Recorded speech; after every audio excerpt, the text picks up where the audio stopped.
마인드를 나는 한국에서 대학을 나온 학생인데 어쩌다 보니까 HSK 6급이 있는 거야. 중국에서 유학한 게 대단한 게 아닌 시대거든. 내 이름은 서유진이고 나이는 97년생, 올해 27살. 중국에서 북경대학교에서 유학을 했었고 현재는 3일회계법인 감사본부에서 신입회계사로 일을 하고 있어.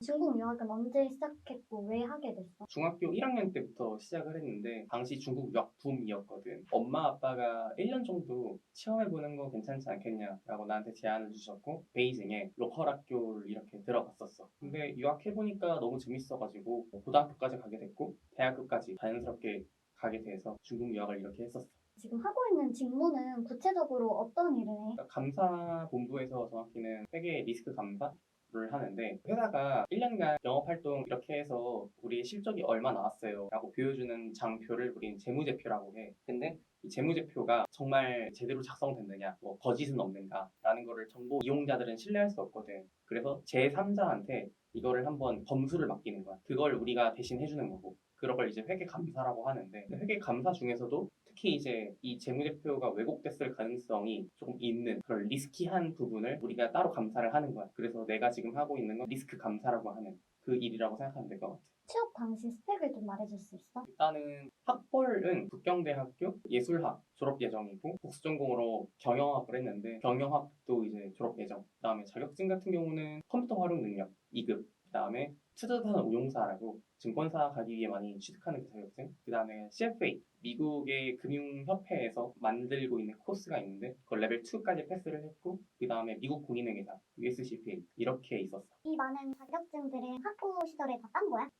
다 대학교 한 2학년 때부터 슬슬 하나하나씩 취득을 했던 것 같아. 회계사라는 직업을 꿈꾸게 된 계기가 있어? 바로 회계사가 됐다기보다는 단계가 있는데 상경 계열에 관심이 생겨서 경영학을 복수 전공을 했어. 경영학이라고 하는 게 엄청 넓어. 기업의 전략을 짜주는 것도 있고 회계 같은 것도 있고 금융도 있는데 나는 그때 친했던 형이 금융권에 취직을 한 상황이었어. 나도 금융권에서 일을 해보면 어떨까 하고 금융 쪽을 조금 포커싱을 해서 공부를 시작을 했지. 근데 막상 금융을 공부를 해보고 관련 직무에 인턴 근무를 좀 해보니까 좀 금융이라는 이 방대한 영역보다는 일단 내가 회계를 확실히 해서 회계사로서 전문성을 갖추고 후에 금융권에 가는 게 나한테 조금 더 이득이 되겠다라고 판단을 해서 회계사 시험을 준비를 하게 됐어. 시즌 기간은 얼마 정도 걸렸어? 취업 준비는 사실 한 3개월? 준비 기간이 그렇게 길진 않았던 것 같아. 근데 내가 이제 일하는 직업 특성이 자격증이 있는 사람을 이제 뽑다 보니까 자격증 공부가 1년 조금 걸렸었지. 미국 회계사 시험이 중국 유학 경험에 도움이 되는 편이야? 하나도 도움이 안 됐어.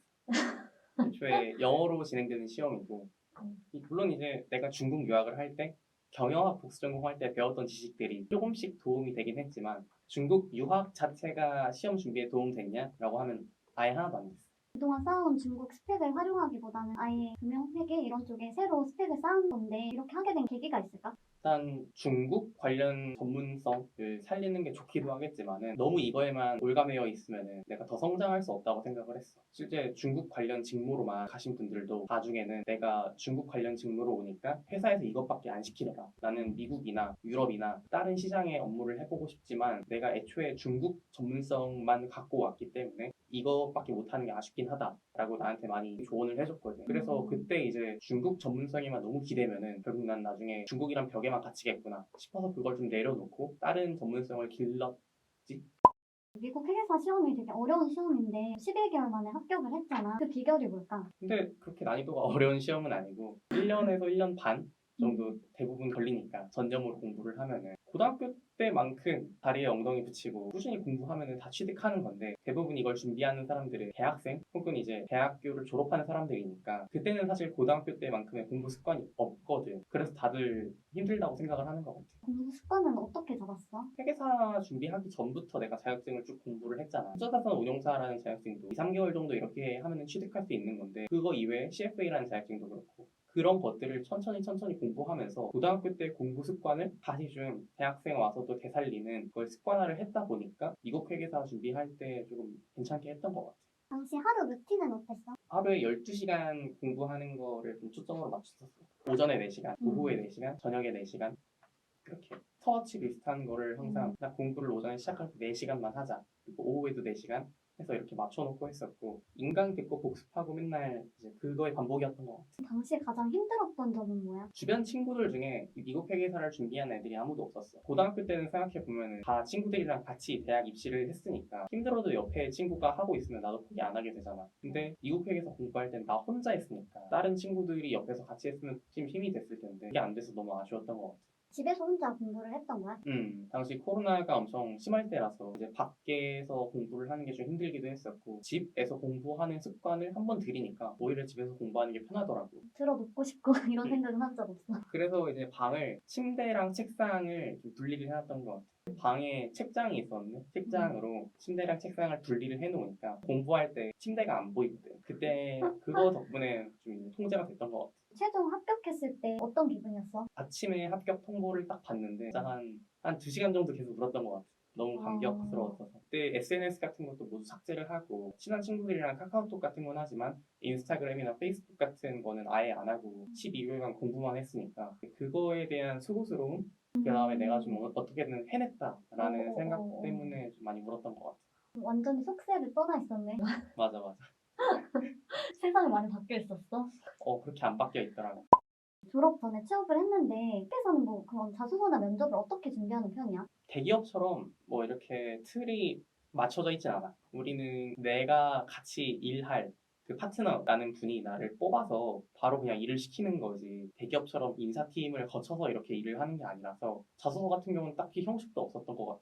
그냥 그래서 난 이때까지 어떻게 살아왔고 이래서 이 회사에서 일을 해보고 싶다라고 쓰는 게 그냥 끝이고 면접 때도 그냥 나한테 실무적인 그런 건 하나도 안 물어보셨어. 내 마인드가 자격증 땄으면은 어차피 일은 하면서 배우는 거고 너라는 사람이 우리 팀에 와서 일을 할 때 우리 팀의 사람들과 결이 좀 비슷하냐 일하는데 트러블이 생기지 않겠냐 그런 관점에서 판단을 하셨다고 하더라고.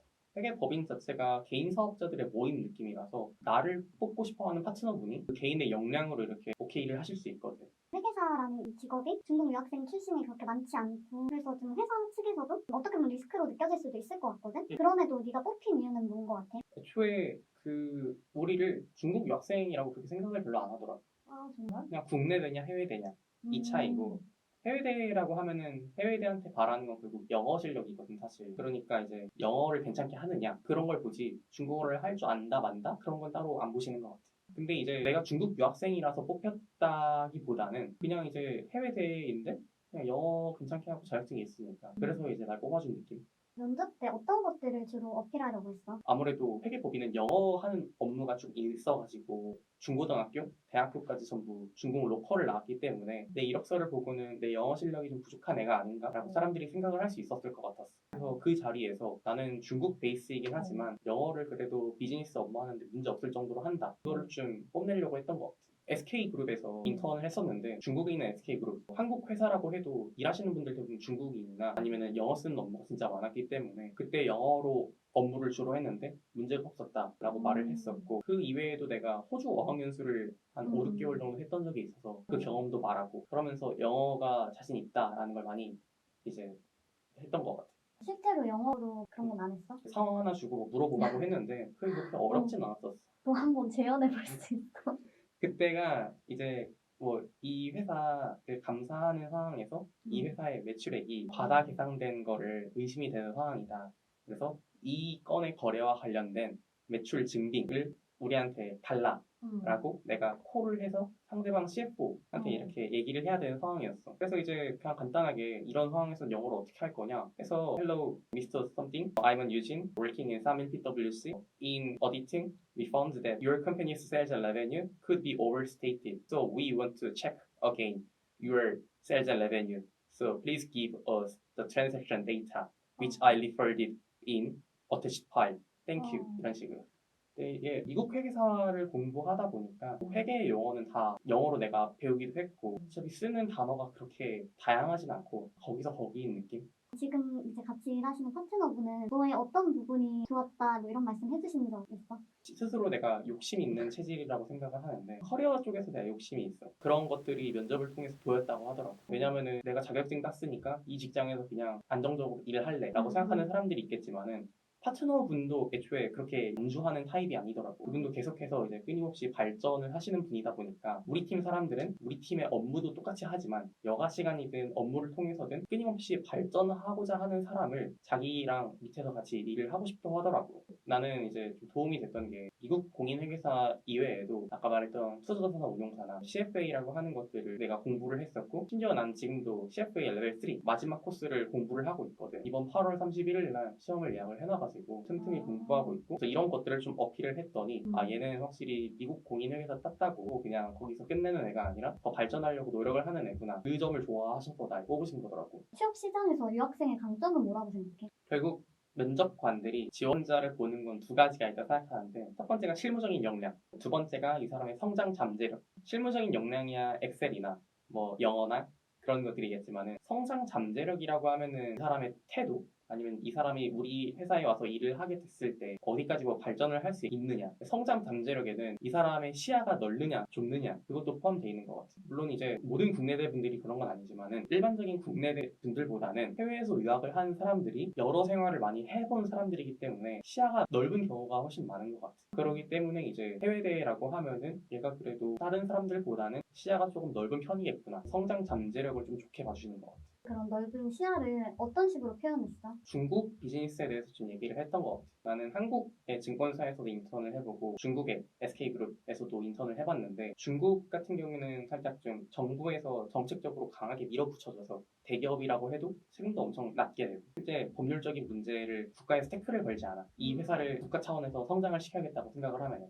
그게 어떻게 보면 사회주의식 이제 계획 경제니까 가능한 나라고, 우리나라 같은 경우는 사실 그거는 옛날 1970년대 80년대 때 그때 했던 방식이지만, 지금은 한 기업을 국가 차원에서 성장시키기보다는 자유시장을 조성을 해서 이제 법을 지키면서 각각 주체들이 경쟁을 해서 너네끼리 알아서 치고받고 이제 경쟁을 하면서 성장하라라는 주의다 보니까, 난 그래서 이제 이런 이야기들을 하면서 사회주의 계획경제 비즈니스를 난 봐온 적이 있어서, 해외 회사랑 어떠한 업무를 뭐 같이 하게 돼도 그 회사가 어떤 분위기이고 그런 거를 좀 아니까 난 시야가 훨씬 넓다라고 어필을 했던 것 같아. 이런 건 다 준비를 미리 해간 거야? 아니면 평소에 했던 생각들이야? 면접 같은 거 보기 전에 면접 취업한 선배들한테 뭐 면접 질문 리스트 같은 거 있냐라고 이렇게 했더니 리스트 같은 걸 주더라고. 20 몇 개 정도 됐던 것 같은데, 그냥 거기에 대해서 내가 좀 어떤 식으로 답변을 하지라고 생각을 하면서 생각해냈던 것들이야. 일하면서 중국 유학 경험이 도움이 될 때가 있어? 사실 하나도 없어. 중국 전문으로 세일즈나 마케팅을 하는 부서라면 모르겠는데, 애초에 나는 중국 시장을 타겟팅하는 이런 부서가 아니라서 도움이 되는 경우는 없는 것 같아. 아마 언젠가는 도움이 되지 않을까 싶어. 내가 지금은 회계법인에서 일을 하지만 훗날에는 투자업계나 그런 데로 넘어가게 될 텐데, 그때는 결국 중국 시장을 선택하지 않을 수는 없거든. 나랑 같이 입사를 해서 같이 이제 일을 하는 회계사분들 많은데, 그런 분이랑 나랑 같이 나중에 어떤 업계로 이직을 한다고 했을 때 그 사람들에 비해서 난 중국어가 가능하다는 강점이 하나가 있으니까, 그게 언젠가는 빛을 발하지 않을까 하는 생각이야. 앞으로의 계획이 있다면 뭐가 있을까? 일단은 언어를 지속적으로 공부해가는 거. 영어를, 비즈니스 영어 자체는 문제 없지만 사실 그렇게 네이티브 하진 않아. 그래서 화상 영어 같은 걸 통해서 아직도 영어를 열심히 꾸준히 하고 있고, 그다음에 중국어를 언젠가는 살릴 수 있다고 생각을 해서 중국어도 이제 잊지 않도록 꾸준히 이제 복습 같은 거를 하고 있고, 그 다음에 난 회계법인에서 일을 하고 있지만 나중에는 투자든 금융이든 타 업계로 넘어가고 싶다는 생각이 있어서 그쪽 업계의 지식들도 좀 공부를 하고 있어. 단기적으로는 CFA 레벨 3 같은 자격증 취득도 있지만, 장기적으로는 내 커리어를 발전시켜 나가는 거. 이런 준비들은 언제 해? 일은 9 to 6야? 지금은 9 to 6. 퇴근하고 많이 하는 거 같아. 집 와서 한 2시간 정도? 2시간, 3시간? 막 한 9시, 8시 이럴 때까지 공부하는 거야? 밥도 안 먹고? 밥은 이제 그냥 간단하게만 먹고, 그 다음에 먹으면서 공부? 먹으면서 공부하고. 마지막으로 취준생들한테 한마디 해줘. 나는 중국에서 유학을 했다고 하면은 그 말을 해주고 싶어. 이제 북경대 나왔다, 칭화대 나왔다, 사실 이 명패는 하나도 도움이 안 돼. 그러니까 마인드를, 나는 한국에서 대학을 나온 학생인데 어쩌다 보니까 HSK 6급이 있는 거야. 이 마인드로 취업 준비를 해야 된다 생각을 해. 중국에서 유학한 게 대단한 게 아닌 시대거든, 더 이상. 맞아. 그래서 그냥 이 말만 해주고 싶어.